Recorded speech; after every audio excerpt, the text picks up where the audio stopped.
एक भक्त था, उसे संकट आया तो एक संत की शरण में गया। संसार के लोगों पर संकट आता है तो दो की ही शरण में जाता है,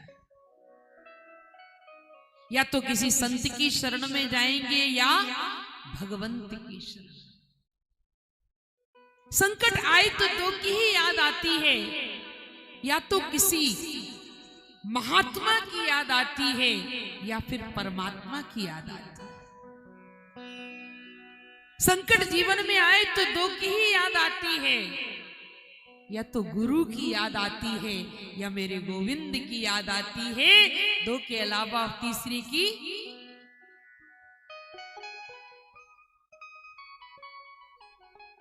संत ने कहा कि एक काम करो, संकट निवारण के लिए हनुमान जी का पूजन करो। वो गया, उनका नाम संकट मोचन है। वो नहीं जानत है जग में कपि संकट मोचन, जाओ उनका पूजन करो। गया, एक हनुमान जी की मूर्ति ले आया,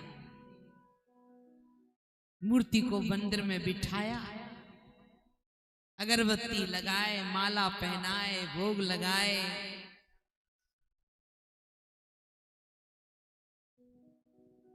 और करते करते 1 महीना बीत गया पर कोई आराम नहीं लगा।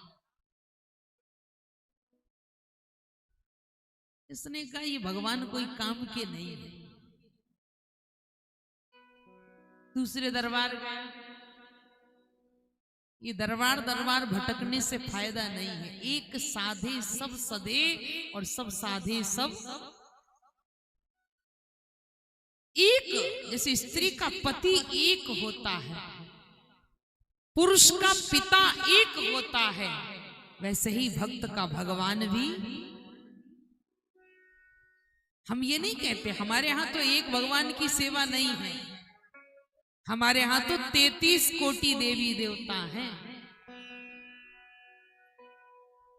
तो 33 कोटि देवी देवताओं में से एक को अपना इष्ट मान लो। जैसे पति के पत्नी घर में,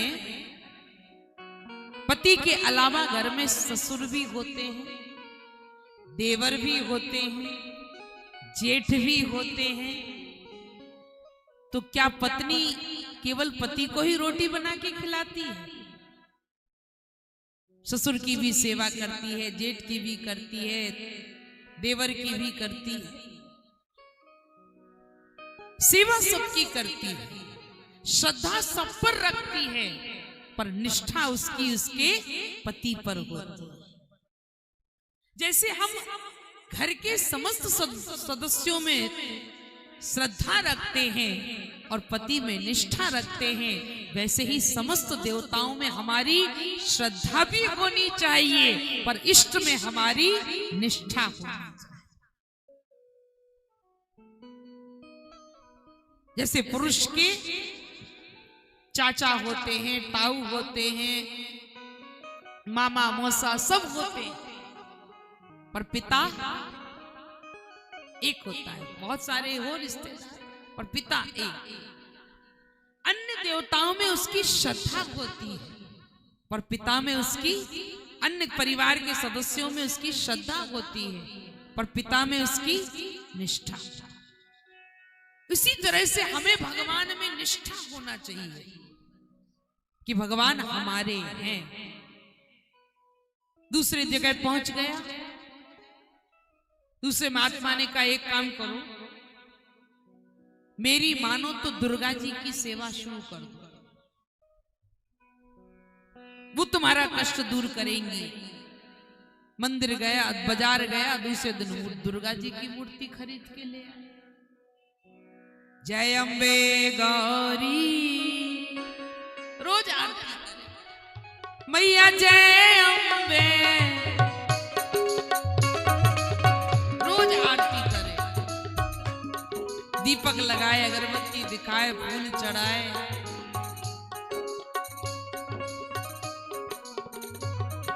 दो चार महीने हो गए, कोई फायदा अरे मैया की सेवा से कोई फल नहीं मिला, छोड़ो। तीसरे के पास पहुंच गए, उन्होंने कहा शंकर जी को ले आओ।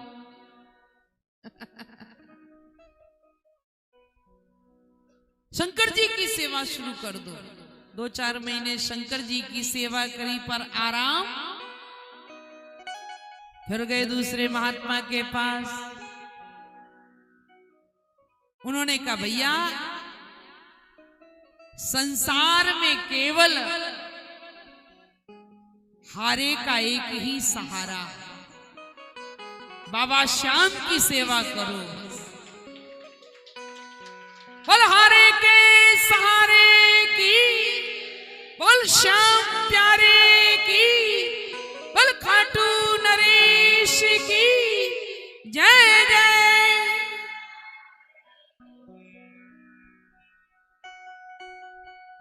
लेकर आए,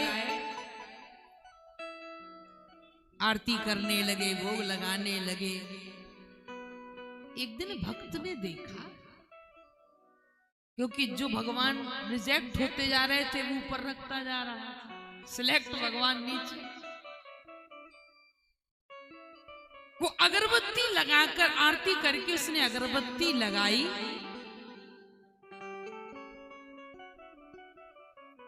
और अगरबत्ती के ऊपर जो शंकर जी की मूर्ति रखी थी, श्याम जी के ऊपर शंकर जी को जो उसने रिजेक्ट करके बिठा दिया था, वो अगरबत्ती का धुआं जो उड़ करके शंकर जी तक पहुंच रहा था। भक्त बोला अच्छा, 50 रुपया के पैकेट की अगरबत्ती की सुगंध फोकट में बैठे बैठे सूंघ रहे हो, ना कुछ काम किया ना कोई धाम किया, फालतू की अगरबत्ती सूंघ रहे हो। नहीं सूंघने दूंगा फ्री में तुम्हें, तुमने मेरा कोई काम नहीं किया। और उसने उठाए तुरंत रुई के 2 टुकड़े और भगवान की दोनों नाक में घुमा दिए। नहीं सूंघने दूंगा अगरबत्ती। और जैसे ही नाक में रुई के टुकड़े उसने लगाए, तैसे ही भोलेनाथ त्रिशूल लेकर प्रकट हो गए। बोल शंकर भगवान। बोला मर गए पूजा कर करके, तब तो आए नहीं यार। हमें क्या पता कि रुई के फोई के टुकड़े नाक में लगाने से आ जाते। भगवान शंकर बोले हमारा यही नियम है। दुनिया के लोग जल चढ़ाते हैं, फूल चढ़ाते हैं, और एक चोर तो शंकर जी पे ही चढ़ गया। और भगवान जल चढ़ाने वालों के सामने नहीं आए, जो उन पर चढ़ा उनकी खोपड़ी पर खड़ा उनके सामने खड़े हो गए। चोर बोला हम तो आपके सर पर खड़े हैं और आप प्रकट हो गए, मांग क्या चाहिए। शिव जी बोले बेलपत्री फूल धतूरा भांग चढ़ाने वाले बहुत आए, पर तू पहला भक्त है जिसने अपने को ही हम पर चढ़ा दिया। और चोर आया था सोने का घंटा चुराने। तो ये तो ऐसे देवता है। बोला महाराज हमें पता नहीं था कि रुई के टुकड़े नाक में लगाने से आप प्रकट हो जाते हैं। इतने दिन से क्यों नहीं आए? बोले इसलिए नहीं आए कि इतने दिन से तुम मुझे भगवान मानकर सेवा कर रहे हो, और आज इसलिए आ गया कि तुम्हें ये भान तो हो गया कि भगवान अगरबत्ती की सुगंध भी, ये तुमने मन में आ गया ना कि अगरबत्ती की खुशबू भी सूंघते हैं। बस जहां ये भाव आ जाए कि भगवान खाते हैं, पीते हैं, सब कुछ करते हैं, बस वही भगवान प्रकट हो जाते हैं। बोले भक्त वत्सल भगवान